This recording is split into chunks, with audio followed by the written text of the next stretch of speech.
नमस्कार दोस्तों, स्वागत है आपका बुक कैप्सूल चैनल पर। मैं हूं डॉन बांग। आज हम एक ऐसी किताब के बारे में बात करेंगे जिसने लाखों लोगों की जिंदगी बदल दी है। मैं बात कर रहा हूं रॉबर्ट कियोसाकी की किताब the rich dad poor dad के बारे में। यह किताब सिर्फ एक पुस्तक नहीं बल्कि एक वित्तीय मार्गदर्शिका है जो आपको पैसे की सही समझ, निवेश के तरीके और आर्थिक स्वतंत्रता की दिशा में मार्गदर्शन करती है। तो आज के इस वीडियो में हम जानेंगे रिच डैड पुअर डैड में छिपी वह महत्वपूर्ण बातें जो किसी भी व्यक्ति को आत्मनिर्भर और समृद्ध बना सकती हैं। इस किताब की शुरुआत रॉबर्ट कियोसाकी ने अपनी दो सबसे महत्वपूर्ण शख्सियतों के बारे में बताकर की है, उनके असली पिता और उनके मित्र के पिता। उनका असली पिता, जिन्हें वे पुअर डैड कहते हैं, वे एक अच्छे शिक्षक थे और उनका मानना था कि शिक्षा प्राप्त करो, एक सुरक्षित नौकरी पाओ और उसी नौकरी में काम करते रहो। वे हमेशा अपने बच्चों को यही सलाह देते थे कि शब्दों से सुरक्षित रहो और खर्च करने से बचो। दूसरी ओर उनके मित्र के पिता, जिन्हें वे रिच डैड कहते हैं, वे एक व्यवसायी थे और उनकी सोच बिल्कुल अलग थी। उनका मानना था कि नौकरी केवल एक स्रोत है, लेकिन अगर हम आर्थिक स्वतंत्रता चाहते हैं तो हमें पैसे को कमाने के नए तरीके ढूंढने होंगे, जैसे कि निवेश, संपत्ति खरीदना और व्यवसाय शुरू करना। कियोसाकी के जीवन में इन दोनों डैड्स का प्रभाव बड़ा था।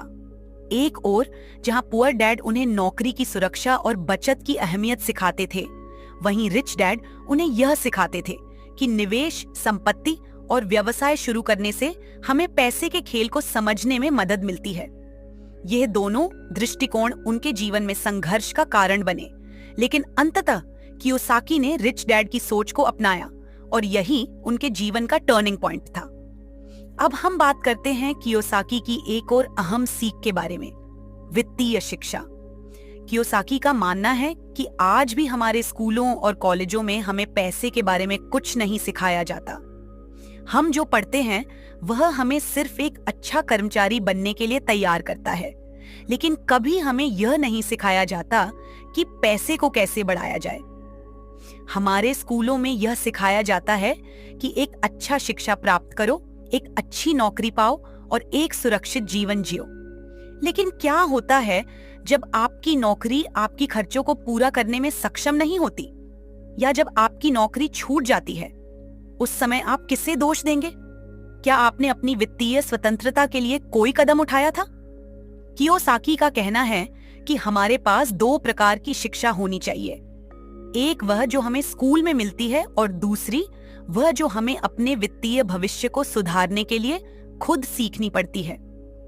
कियोसाकी का यह भी कहना है कि सही वित्तीय शिक्षा के बिना हम पैसे को समझ नहीं पाते। उदाहरण के लिए, जब लोग एक अच्छी नौकरी के साथ ज्यादा पैसा कमाते हैं तो वे सोचते हैं कि पैसे की कमी खत्म हो गई, लेकिन असल में उनका खर्चा भी बढ़ जाता है। बड़ी कार खरीदो, महंगा घर लो, फैंसी लाइफस्टाइल अपनाओ, ये सभी आदतें हमें और ज्यादा कर्ज में फंसा देती हैं। जब तक हम पैसे की समझ नहीं विकसित करेंगे तब तक हमें सिर्फ काम करने और कमाने का चक्कर ही मिलता रहेगा। इसलिए कियोसाकी का मानना है कि हमें वित्तीय शिक्षा को प्राथमिकता देनी चाहिए। अब बात करते हैं कियोसाकी के सबसे प्रसिद्ध सिद्धांत, एसेट्स और लायबिलिटीज के अंतर की। बहुत से लोग अपने घर, कार या महंगी वस्तुओं को एसेट मानते हैं, लेकिन कियोसाकी का कहना है कि यह एक गलत धारणा है।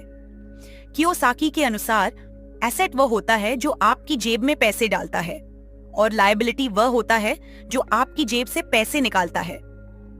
मान लीजिए आपने एक घर खरीदा है। यदि आप उस घर में रहते हैं और वह आपको किराए से कोई आय नहीं देता तो वह आपके लिए लायबिलिटी है, क्योंकि हर महीने आपको उसके लिए ईएमआई भरनी पड़ती है और वह पैसा आपके खर्चे को बढ़ाता है। लेकिन अगर आपने उसी घर को किराए पर दिया और किराए से जो पैसा आता है वह आपकी ईएमआई को कवर करता है, तो वह घर आपके लिए एक एसेट बन जाएगा। अब वह संपत्ति आपको पैसे दे रही है। इसी प्रकार कियोसाकी का कहना है कि हमें हमेशा ऐसे एसेट्स में निवेश करना चाहिए जो हमें नियमित रूप से आय दें, जैसे रियल एस्टेट, स्टॉक्स या अन्य मुनाफे वाले निवेश। अब बात करते हैं कियोसाकी के रेट रेस के सिद्धांत की। रेट रेस वह चक्र है जिसमें हम फंसे होते हैं। हम हर दिन सुबह से शाम तक काम करते हैं और फिर उसी पैसे को खर्च करने के लिए काम करते हैं। इस चक्कर में हम फंसे रहते हैं क्योंकि हमारे पास कभी भी पर्याप्त पैसे नहीं होते। हम जितना कमाते हैं उतना खर्च करते हैं और फिर इसे सुरक्षित जिंदगी का नाम दे देते हैं। लेकिन यह सब कुछ बस एक भ्रम होता है। कियोसाकी का मानना है कि अगर हम इस चक्र से बाहर निकलना चाहते हैं तो हमें खर्चों को नियंत्रित करना होगा और अपने पैसे को ऐसे स्थानों पर निवेश करना होगा जो हमें मुनाफा दें। कियोसाकी के अनुसार रैट रेस से बाहर निकलने का तरीका यह है कि आप अपने पैसे को ऐसे सोर्सेस पर लगाएं जो आपको पैसिव इनकम, निष्क्रिय आय दे सकें। यह तब होता है जब आप किसी ऐसे एसेट में निवेश करते हैं जो आपकी मेहनत के बिना भी आपको पैसा देता है। कियोसाकी का यह भी कहना है कि व्यावसायिक सोच अपनाना आज के समय में जरूरी है। यह सोचने का तरीका है कि आप सिर्फ किसी नौकरी के लिए क्यों काम करें जब आप अपना खुद का व्यवसाय शुरू कर सकते हैं। जैसे कि एलोन मस्क या स्टीव जॉब्स ने अपनी कंपनियों की शुरुआत की और आज वे अरबों के मालिक हैं। उनका मानना था कि अगर वे अपना खुद का व्यवसाय शुरू करेंगे तो वे अपने पैसे और समय को अपने अनुसार नियंत्रित कर सकेंगे। कियोसाकी भी मानते हैं कि उद्यमिता केवल एक बिजनेस शुरू करने का नाम नहीं है, बल्कि यह एक मानसिकता है। यह सोचने का तरीका है कि आप कैसे अपने पैसे को काम पर लगा सकते हैं, कैसे आप नए अवसरों को पहचान सकते हैं और कैसे आप अपने पैसों को बढ़ा सकते हैं।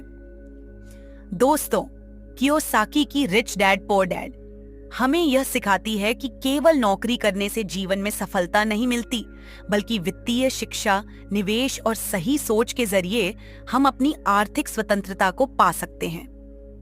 अगर आप भी अपने जीवन को बेहतर बनाना चाहते हैं तो इस किताब को जरूर पढ़ें। इसमें वह सभी महत्वपूर्ण विचार हैं जो आपको अपने वित्तीय लक्ष्यों को हासिल करने में मदद कर सकते हैं। इस वीडियो को लाइक और सब्सक्राइब जरूर करें और हमें कमेंट्स में बताएं कि आप किस किताब के बारे में और जानना चाहेंगे। धन्यवाद।